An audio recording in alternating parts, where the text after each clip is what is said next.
Good morning, guys. Hello, good morning.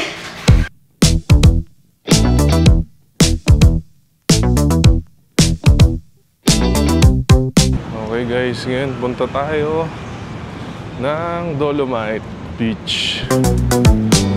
Check natin kung ano itsura buhat nung nakapag tapos tayo dito banda ng college. Ngayon lang natin ulit masisilip yung place banda rito. G, let's go!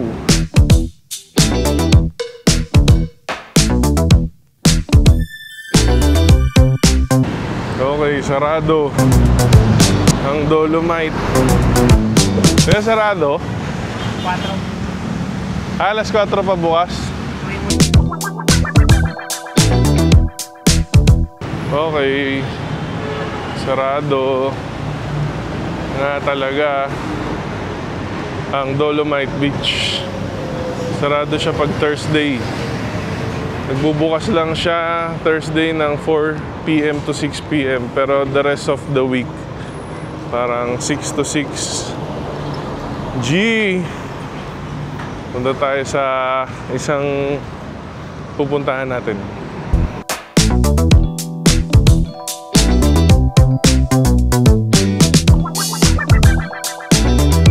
Anyways, makikita naman natin dito banda yung Dolomite. Hindi nga lang tayo makakalapit.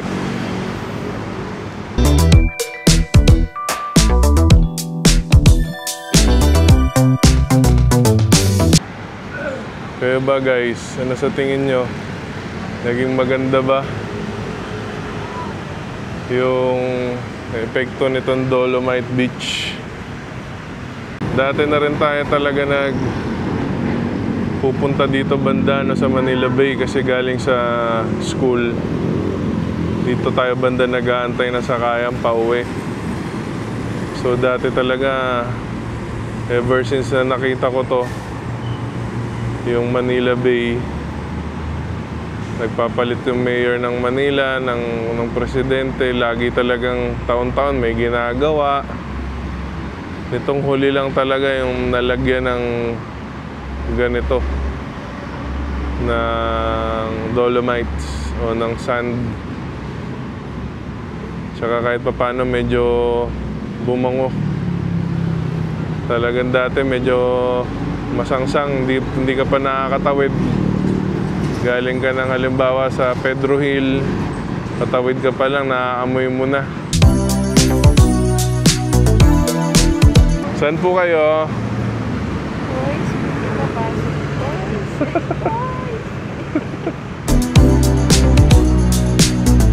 Magic ko.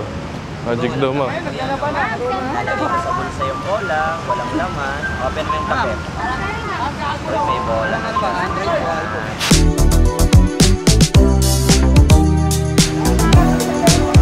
Yun, marami pa rin nagtitinda rito.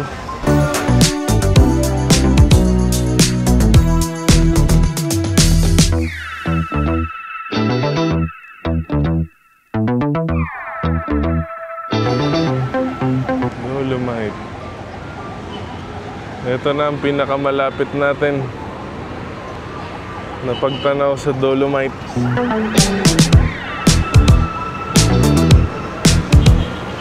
Dolomite Beach.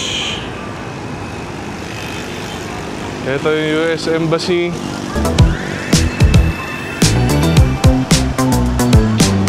Siyempre, Rojas Boulevard.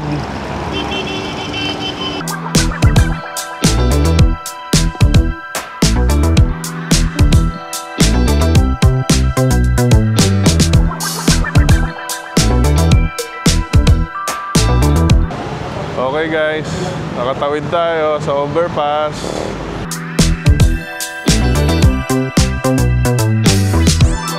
Yun o guys, may shooting. Hey!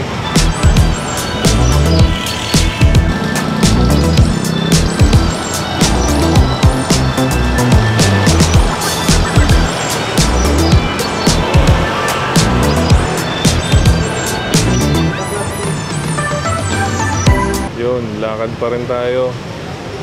So hindi nga tayo nakapasok sa Dolomite Beach. Pero nakita naman natin, no, yung kabuuan nung umakyat tayo sa overpass. Tapos ngayon pagtawid natin dito sa overpass, Ross Boulevard papuntang Faura, may nakita tayo shooting, di lang natin alam kung pelikula. Tara, tawid tayo.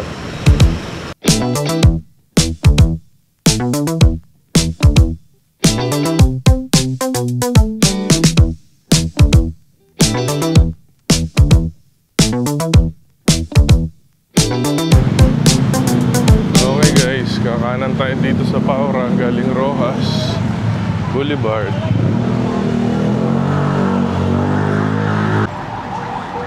Guys, may init na. Pero makulimlim pa rin. Today is March 28. Ay, 27 pala.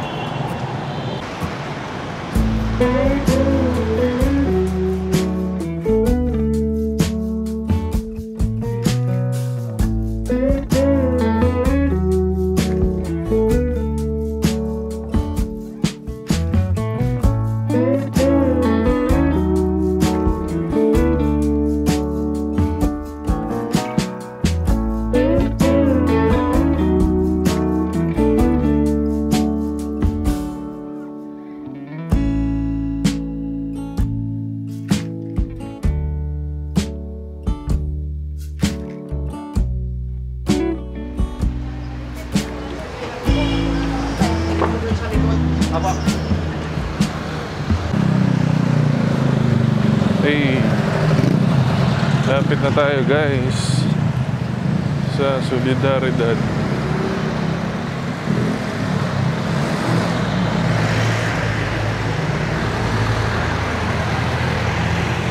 Shee.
Okay guys, tapos na tayo sa Solidaridad.